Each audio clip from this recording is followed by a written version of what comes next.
Good morning, ladies and gentlemen. Today we got some sunshine. I got a day off, so we're gonna get some boat work done.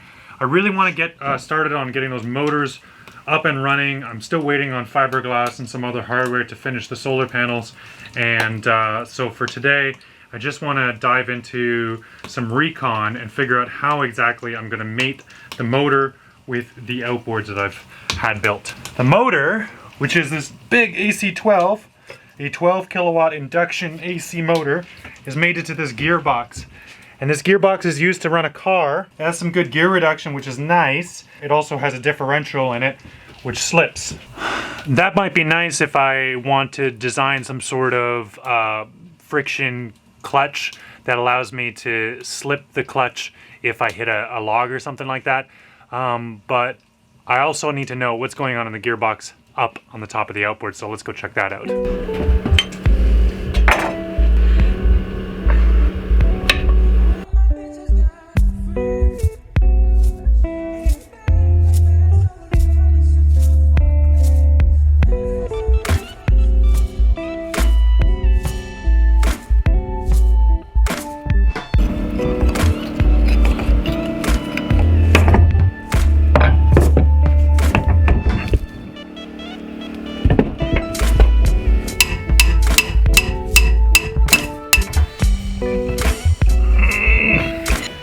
Hey.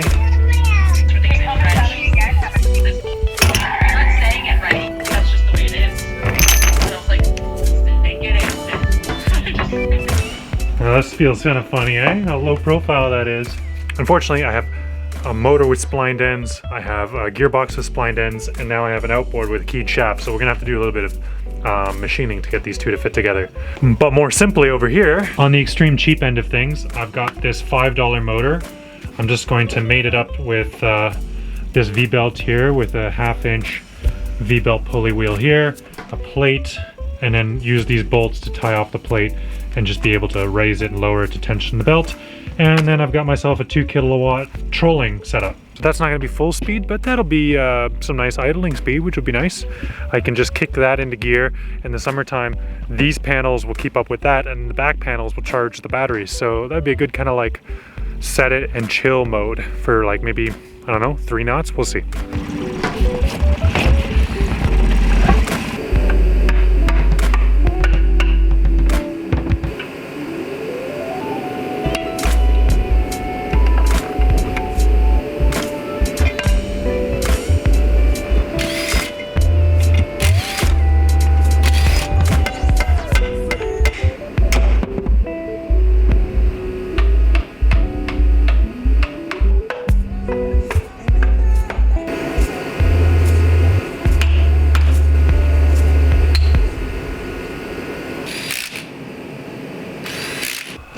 All right, well, we did an inspection.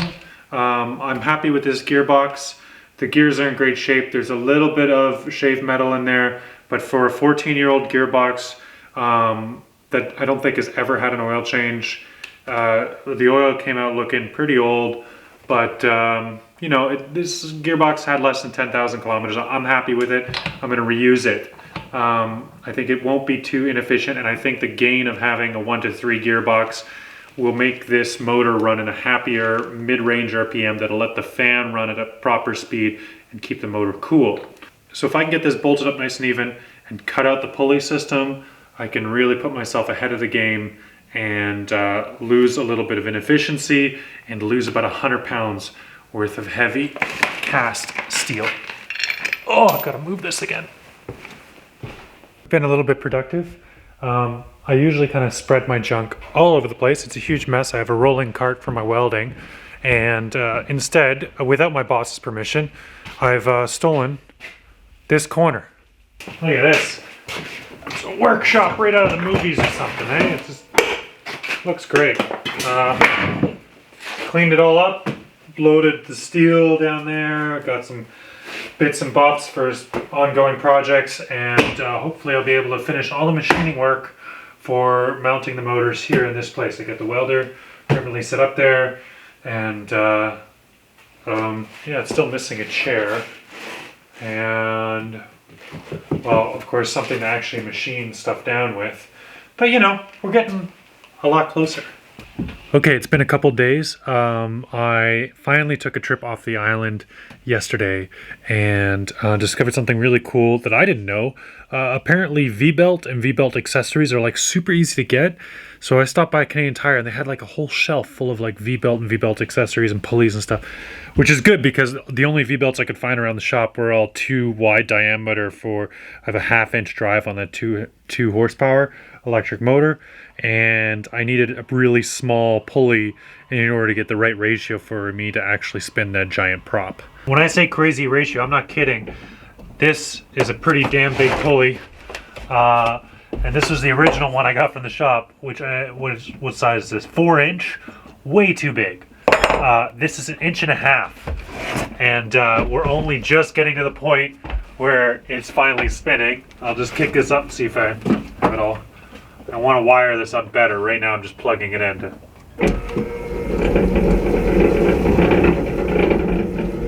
Come on, baby.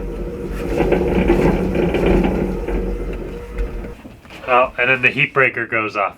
One thing I am missing in there is any gear oil. So I'll go install the gear oil and maybe it'll run a little bit smoother.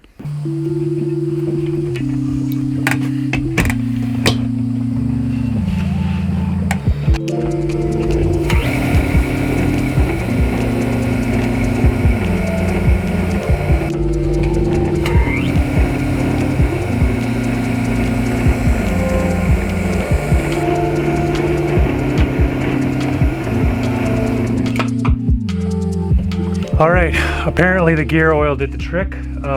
We have 2 nubs, a small one and a big one, but also here we have 4 lines coming out of this guy. We have a high speed line and a low speed line, and I want to say the whole thing is 230 volts, 2.25 horsepower. So I'm guessing that one of these is the start capacitor for low speed and one is the start capacitor for high speed, and I'm gonna guess that it's not spinning on one of the wiring setups because that capacitor has gone out, or there's another problem with that line of wiring somehow. So for the time being it seems to run okay. I don't know if this is low speed or high speed. My gut is that is the low speed, and it's not very powerful. It barely moves the boat around at all, and it uses a bit of power. I don't actually know how much, as well as the power consumption. I also don't really have control over it very well. I'm just unplugging it and plugging it with this 250 volt connection. So I'm gonna change that. I'm gonna switch it to both 4 poles, and I think I'm gonna hardwire it in and put a switch. I also need to build a bracket that's less janky, but you know, $5 in so far. Actually no, I spent another $4.99 on that pulley, so I'm exactly $10 now in, which is not bad for 2.25 horsepower. Of course, it's running off a $2,500 inverter, so it's not really a $10 motor, but you know, it's a good place to start. It'll be handy to have around, whether I use it long term on this outboard, or if I manage to score myself another AC12 or another different kind of high-powered motor sooner, then maybe I'll never end up using it while I'm trolling around. Maybe I will end up using it for years until I get a second motor. I mean, that's fine. I'll also be able to use this to run a compressor. If I want to run scuba filling tanks down the road, you know, this kind of motor would run that. A small system like that. It could also run a prawn puller. It could also run all kinds of stuff. So handy to have around, and handy to have that 230, 240 volts to do big jobs like that. As for the other motor, I put some parts on order. It turns out that a 20mm 18 spline connector and a 1 3/8 keyed shaft connector. Actually, the 1 3/8 one was actually harder to find. But yeah, managed to get a set that meshed together and put those on order. And so once they arrive, then I'll have to, of course, build the mount that attaches that gearbox to that outboard. And it looks like a 6-inch spot that needs to be melded together. And that will require some fabrication. But so far, everything else I've just been able to order out of a catalog. So that's really nice. And the price hasn't been too high. I mean, I think those couplers are like 20 bucks a pop. So not a big deal. Very excited about that. And they're all rated for the same horsepower as that outboard is, which is 28 diesel horsepower. So very overkill for my little AC12, So that's the end of the motors for this episode until those parts come in, and with Christmas around the corner, I don't expect them to show up soon.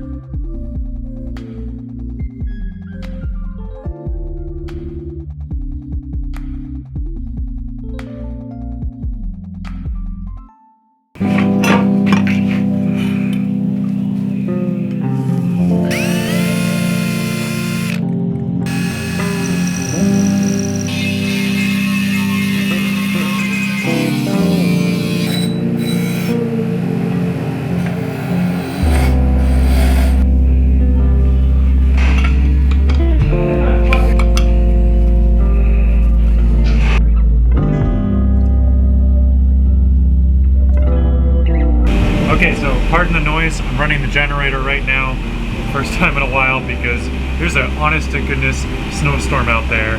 I don't want to go outside, so today I'm just going to show you guys the installation and we're going to finish off today's episode. That motor I just found in a scrap heap somewhere. I found some blades to go with it, and it is just like my favorite thing right now. There's so much airflow across this stovepipe. Really warms up this whole space. There's going to need to be some new solutions for heating the rest of the boat, and we'll get to that soon because I do want to really dive into this wood stove and change things and make things a lot more efficient. But for the meantime, I'm going to wrap up today's episode. Thank you so much for watching, and hopefully those parts will come in soon. We can get started on the electric motors, and hopefully the snow won't stick around too long because I need some sunshine and I need wind turbines and I need to get all that stuff installed. So come on.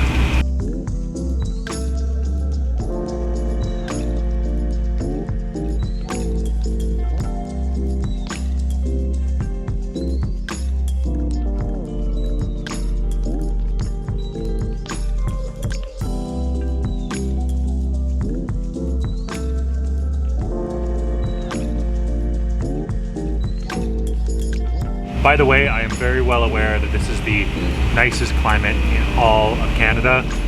Okay, you have it worse. Okay, I used to live in Ottawa. I've seen bad winters. Okay, I know.